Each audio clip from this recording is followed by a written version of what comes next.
एक बार फिर आप लोग को यहाँ पे मिलेगा बिहार दरोगा बीपीएससी जो टीचर्स के एग्ज़ाम जो होंगे, या यूपी एआरओ और आरओ। तो इसमें देखेंगे कि कैसे कैसे क्वेश्चन पूछे जाने की संभावना होती है। और हम पहले ही बोल चुके हैं 50-50 क्वेश्चन का पीडीएफ आपके सामने रखा जाएगा। तो चलेंगे, पहला क्वेश्चन देखेंगे कि पहला क्वेश्चन क्या है।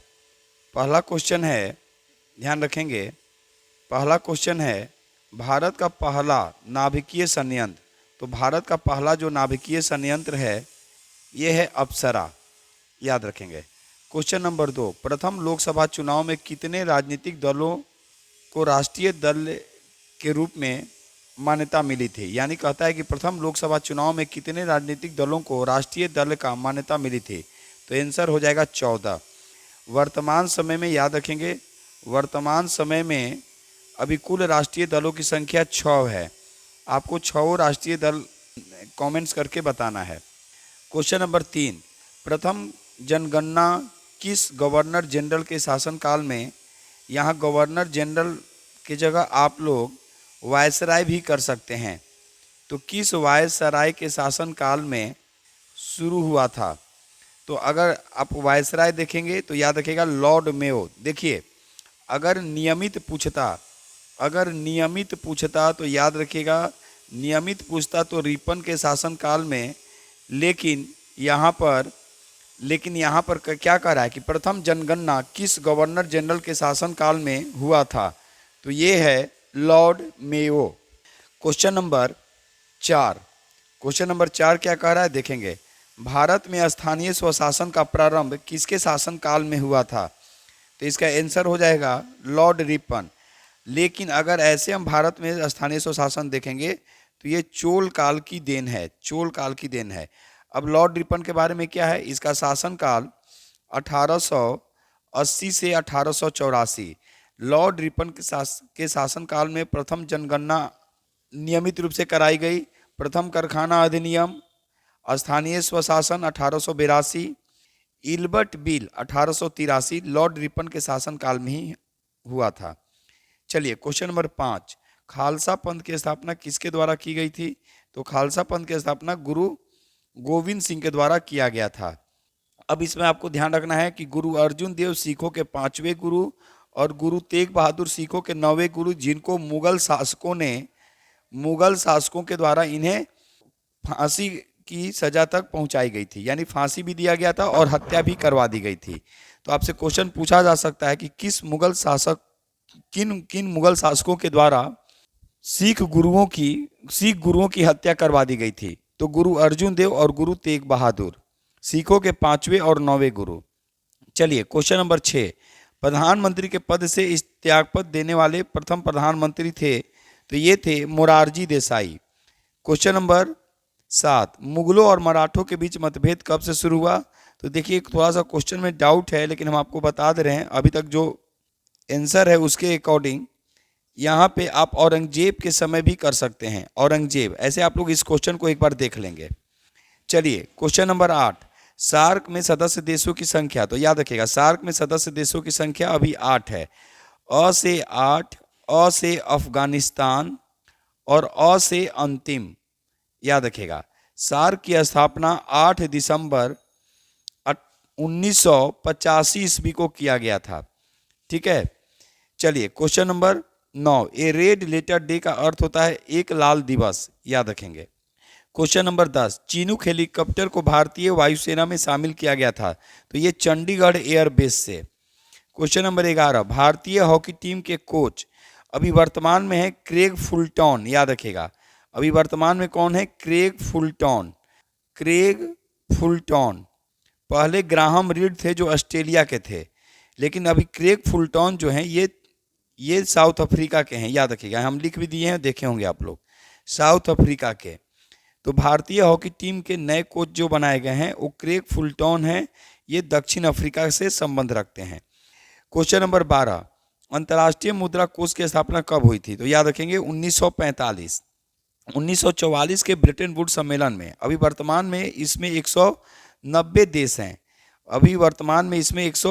देश हैं।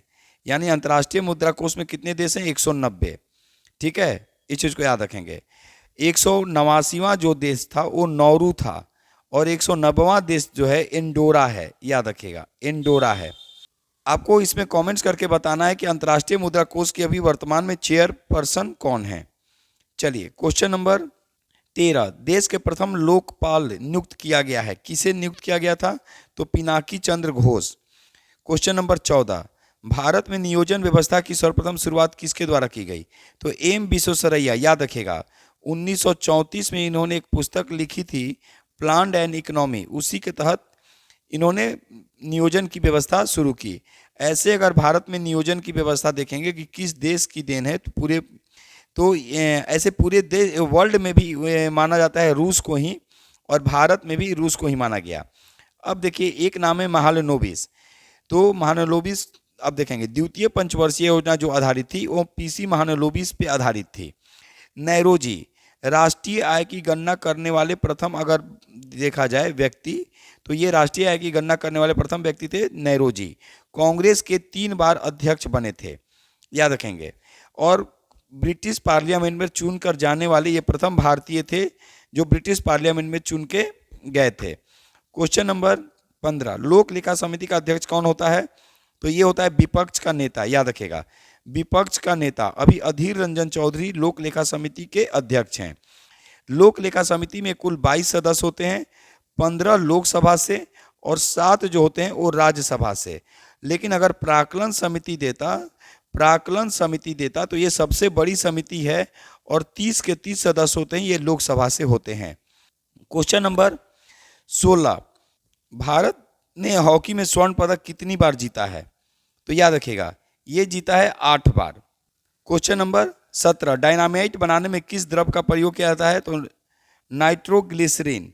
और डायनामाइट याद रखिएगा, इन्हीं के नाम पे, अल्फ्रेड नोबेल के नाम पे ही नोबेल पुरस्कार, तो डायनामाइट के जो खोज के थे वो अल्फ्रेड नोबेल ही किए थे। क्वेश्चन नंबर 18, बनारस हिंदू विश्वविद्यालय की स्थापना की गई थी, तो मदन मोहन मालवीय के द्वारा, याद रखेगा। ये 1916 में, ऐसा कहा जाता है कि 4 फरवरी 1916 को बसंत पंचमी के दिन, ठीक है, मदन मोहन मालवीय के द्वारा बीएचयू की स्थापना की गई थी।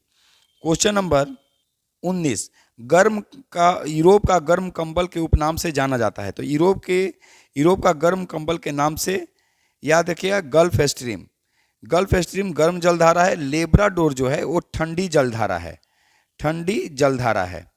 थोड़ा सा पीडीएफ में अगर आप लोग को दिक्कत आ रही होगी तो उसके लिए हम माफ़ी मांगेंगे। पीडीएफ पे पढ़ाने का मुझे अनुभव नहीं है। एक प्रयास कर रहे हैं कि आपको ज़्यादा से ज़्यादा क्वेश्चन पीडीएफ के माध्यम से उपलब्ध करा दिया जाए। चलिए, क्वेश्चन नंबर 20, भारत का तुतुए हिंद कहा जाता है, तो ये कहा जाता है अमीर खुसरो को।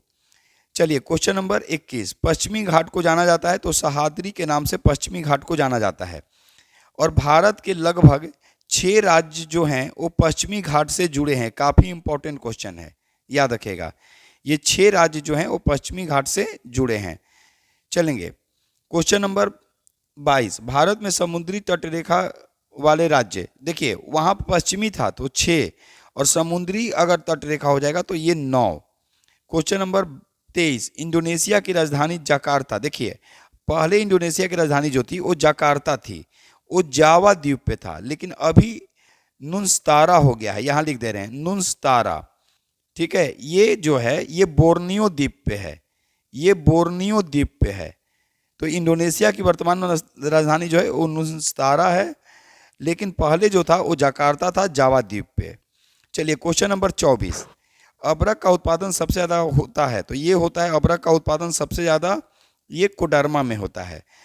अगर रूबी अबरक देखा जाए तो ये अबरक का सर्वाधिक ये उत्तम कोटि का माना जाता है, रूबी अबरक, जो झारखंड, याद रखिएगा, झारखंड और बिहार में लगभग 80% रूबी अबरक का उत्पादन होता है। कौन अबरक? रूबी अबरक का। चलिए, क्वेश्चन नंबर 25, बेगम अख्तर का संबंध है, तो ये शास्त्रीय गजल एवं ठुमरी से संबंध रखती हैं। क्वेश्चन नंबर 26, विश्व धर्म सम्मेलन शिकागो में कब हुआ था? तो ये हुआ था 1893। स्वामी विवेकानंद, याद रखेगा, स्वामी विवेकानंद इसमें भाग लेने जाते हैं और उनका बचपन का नाम जो था वो नरेंद्र नाथ दत्त था, नरेंद्र नाथ दत्त था, याद रखेंगे। चलिए क्वेश्चन नंबर 27, भारतीय जनसंख्या में महाविभाजक वर्ष कहा जाता है, तो ये कहा जाता है 1921, 1921। क्वेश्चन नंबर 28, लोकसभा चुनाव 2019 कितने चरणों में संपन्न हुआ था, तो ये 7 चरणों में संपन्न हुआ था। क्वेश्चन नंबर 29, एडमिरल किस में होते हैं, तो एडमिरल जो होते हैं ये नौसेना में होते हैं। चलिए क्वेश्चन नंबर 30, एंटेरियो गुटेरेस का संबंध है, तो ये यूएनओ के महासचिव हैं, याद रखिएगा। यूएनओ की स्थापना जो हुई थी ये 24 अक्टूबर 1945 को हुई थी, याद रखेंगे। और इसके 6 प्रमुख अंग होते हैं। इसका हेडक्वार्टर जो है वो न्यूयॉर्क में है, लेकिन अगर अंतर्राष्ट्रीय न्यायालय का देगा कि अंतर्राष्ट्रीय न्यायालय का कहाँ है, तो वो द हेग में है। इसमें सुरक्षा परिषद होते हैं और सुरक्षा परिषद में 5 अस्थायी सदस्य होते हैं। चलिए क्वेश्चन नंबर 31, हाइड्रा में रक्त का रंग होता है, तो ये होता है हरा। क्वेश्चन नंबर 32, लोकसभा सचिवालय कार्य करता है, तो लोकसभा अध्यक्ष के अंतर्गत कार्य करता है। और एक चीज याद रखिएगा, लोकसभा अध्यक्ष शपथ नहीं लेते हैं। लोकसभा अध्यक्ष अध्यक्ष के रूप में शपथ नहीं लेते हैं। ये जो शपथ लेते हैं एज ए सदस्य के रूप में ही शपथ लेते हैं। चलिए क्वेश्चन नंबर 33, उत्तरी सागर और इंग्लिश चैनल को जोड़ती है, तो ये जोड़ती है डोवर जल संधि, डोवर जल संधि। क्वेश्चन नंबर 34, सारे जहां से अच्छा के रचयिता Mohammad Iqbal. Question number 35, AP culture का संबंध है, तो एपी कल्चर याद रखिएगा मछली पालन यानी मत्स्य। अच्छा, मृदा के अध्ययन को क्या बोलते हैं, तो पेडोलॉजी, पेडोलॉजी, मृदा के अध्ययन को बोला जाता है पेडोलॉजी। चलिए क्वेश्चन नंबर 36, भारत में फेडरेशन कप का संबंध है, तो फेडरेशन कप का संबंध है फुटबॉल से। क्वेश्चन नंबर 37, अंतर्राष्ट्रीय तिथि रेखा का निर्धारण किया गया था, तो ये किया गया था 1884 में। अंतर्राष्ट्रीय तिथि रेखा का निर्धारण 1884 में किया गया था। क्वेश्चन नंबर 38, व्यक्तिगत सत्याग्रह के प्रथम एवं दूसरे सत्याग्रही कौन थे, तो ये थे पहले जो सत्याग्रही थे विनोबा भावे और दूसरे थे जवाहरलाल नेहरू। अगर तीसरा पूछा जाएगा कि तीसरे कौन थे, तो ये थे ब्रह्मदत्त। ये कौन थे, तो ये थे ब्रह्मदत्त। क्वेश्चन नंबर 39, अनुच्छेद 16 वर्णित है, तो देखेंगे अनुच्छेद किससे 16 है, तो ये लोक नियोजन से संबंधित है। अस्पृश्यता किस में है, तो अनुच्छेद 17 में अस्पृश्यता का अंत है, 18 में उपाधियों का अंत है, याद रखेगा। और बोलने की स्वतंत्रता जो है वो अनुच्छेद 19 में है। तो ये किसके अंतर्गत आएगा, तो 14 से 18 जो आता है ये समानता का अधिकार है, याद रखिएगा। 14 से 18 जो है वो समानता का अधिकार है और ये सभी मौलिक अधिकार के अंतर्गत आते हैं। मौलिक अधिकार संविधान के भाग 3 में वर्णित है और अनुच्छेद 12 से लेकर 35 में इसका वर्णन किया गया है। ये यूएसए के संविधान से इसको लिया गया है। चलिए क्वेश्चन नंबर 40, किस युद्ध में टीपू सुल्तान मारा गया, जो चतुर्थ आंग्ल मैसूर युद्ध, याद रखेगा। तो चतुर्थ आंग्ल मैसूर युद्ध में टीपू सुल्तान मारा गया, याद रखेगा, यानी 1799। और 1799 के समय भारत में कौन था, तो ये थे बेलेजली, याद रखेगा बेलेजली। चलिए क्वेश्चन नंबर 41, दिल्ली चलो का नारा किसने दिया, तो सुभाष चंद्र बोस। क्वेश्चन नंबर 42, कौटिल्य द्वारा लिखा गया अर्थशास्त्र का संबंध है, तो ये राजनीति से है। क्वेश्चन नंबर 43, रेड डॉट नामक रोग प्रभावित करता है, तो ये करता है गन्ना को। क्वेश्चन नंबर 44, बोरलॉग पुरस्कार किस क्षेत्र में दिए जाते हैं, तो ये कृषि के क्षेत्र में दिए जाते हैं। यानी आप देख लीजिएगा कि हरित क्रांति के लिए नॉर्मन बोरलॉग को याद किया जाता है और उन्हीं के नाम पे कृषि में विशिष्ट योगदान के लिए बोरलॉग पुरस्कार दिया जाता है। क्वेश्चन नंबर 45, सबसे अधिक उपग्रहों वाला ग्रह कौन है, तो अभी शनि हो गया है। ऐसे आप लोग एक बार इसको देख लेंगे। क्वेश्चन नंबर 46, पाल वंश का अंतिम शासक, तो ये पाल वंश का अंतिम शासक, तो यहाँ याद रखिएगा गोविंद पाल। अच्छा, हम ऑप्शन नहीं बोले हैं, डायरेक्ट आंसर के साथ ही आप लोग के साथ बोल रहे हैं। अगर पाल वंश का संस्थापक पूछेगा कि पाल वंश का संस्थापक, तो ये गोपाल, जनता के द्वारा निर्वाचित पहला अगर पाल वंशीय शासक अगर होगा या जनता के द्वारा निर्वाचित पहला अगर शासक होगा तो ये है गोपाल। चलिए क्वेश्चन नंबर 47, मुसलमानों के लिए पृथक निर्वाचन की बात किस अधिनियम में किया गया? तो ये 1909, इसको बोला गया है मार्ले मिंटो सुधार अधिनियम, मार्ले मिंटो सुधार अधिनियम। क्वेश्चन नंबर 48, संविधान में किस अनुच्छेद में संशोधन की बात की गई है? तो ये 368। क्वेश्चन नंबर 49, संतोष ट्रॉफी का संबंध, संतोष ट्रॉफी का संबंध यहाँ ये 2019 का है, तो याद रखिएगा किसने जीता था। तो यहाँ पे संतोष ट्रॉफी का संबंध किससे है? तो ये फुटबॉल से है। क्वेश्चन नंबर 50, अशोक ने कलिंग पर आक्रमण कब किया था? तो अशोक ने कलिंग पर आक्रमण जो किया था 261 ईस्वी पूर्व, यानी जब अपने शासन जो एक्चुअल जब शासन किया, यानी कब? 269 बीसी में ये बैठता है और अपने शासन के 8वें वर्ष, याद रखेगा शासन के 8वें वर्ष में ये कलिंग पर आक्रमण करता है। अच्छा एक चीज़ याद रखिएगा कि कलिंग की राजधानी कहाँ थी, आपको कमेंट्स करके बताना है कि कलिंग की राजधानी कहाँ थी। तो ये हम आपके सामने रखे 50 क्वेश्चन, फिर इसका 51 से लेके 100 तक अगले दिन आपको चला जाएगा। अच्छा लग रहा होगा तो आप कमेंट्स करेंगे, अगर लगता होगा कि नहीं इसको शेयर करना चाहिए और भी लोगों को इससे बेनिफिट मिल जाए तो इसको शेयर भी करेंगे। चलिए आज बस इतना ही, धन्यवाद।